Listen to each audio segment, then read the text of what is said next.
Donc, le début de mon évaluation primaire va me donner de l'information sur les lieux, la victime et va déterminer son état de conscience. Je vais avoir mis en place ce qui est nécessaire par la suite pour pouvoir intervenir au mieux de mes connaissances dans le contexte et obtenir de l'aide additionnelle si nécessaire. Là, on est dans un contexte où lorsque j'ai vérifié l'état de conscience de ma victime, elle est alerte ou verbale. Donc, elle n'est pas inconsciente. La victime, elle est là, elle existe et je peux être en interaction avec elle.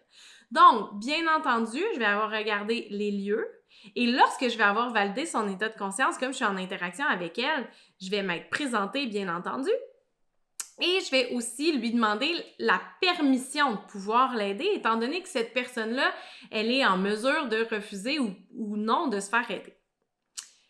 J'arrive sur les lieux, je regarde s'il y a des dangers, quels sont les dangers, et j'interviens. Et là, je vais dire à la personne, « Bonjour, mon nom c'est Julie, je suis secouriste. Est-ce que vous permettez, est-ce que je peux vous aider? Comment je peux vous aider? » Trouvez la formulation qui vous convient, mais vous allez demander le consentement à la personne et vous présenter. Tout de suite, vous allez établir un lien de confiance avec cette personne-là. Quand on est en situation de détresse, on a besoin de ça pour venir se calmer, ralentir justement la circulation et prévenir certaines complications. Une fois que je me suis présentée, je peux aussi lui demander son nom. Ça va aider d'interagir avec cette personne-là en l'appelant par son nom. Et ça vient déterminer aussi dans le lit, l'identité, si la personne, elle est alerte. Une fois que ça s'est fait, que j'ai appelé mon aide et compagnie, on va parler du A.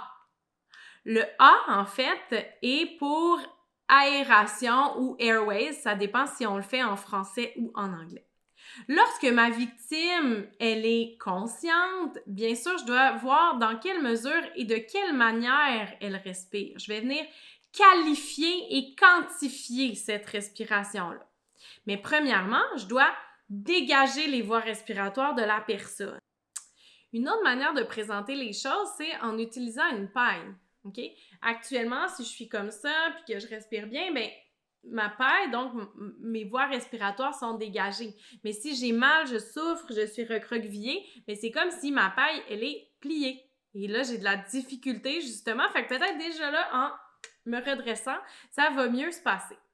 Un autre bienfait de demander à notre victime de prendre 2 respirations, c'est que ça va l'aider à se calmer si son problème n'est pas au niveau des voies respiratoires ou d'une détresse respiratoire. Ça va aider à se revenir un petit peu sur terre, se regrounder en bon français et venir reprendre ses esprits et être en mesure de communiquer adéquatement si, par exemple, elle s'est foulée la cheville, quelque chose comme ça. Un autre avantage, en guidant la personne à prendre des respirations comme ça, c'est que nous-mêmes, ça va venir nous calmer comme secouristes. Ça, c'est le A. Le B, c'est là où je vais venir qualifier, quantifier, c'est breathing, pour respiration. Donc, je vais demander à la personne de me prendre 2 grandes respirations.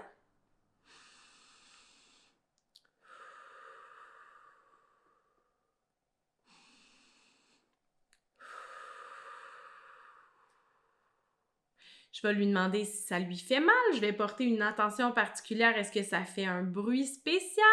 Je vais regarder aussi si ces respirations-là, elles sont superficielles ou pas. Est-ce qu'elle est capable de prendre ces 2 grandes respirations-là aussi? Peut-être que si elle est en hyperventilation, c'est là qu'on va avoir un problème, justement.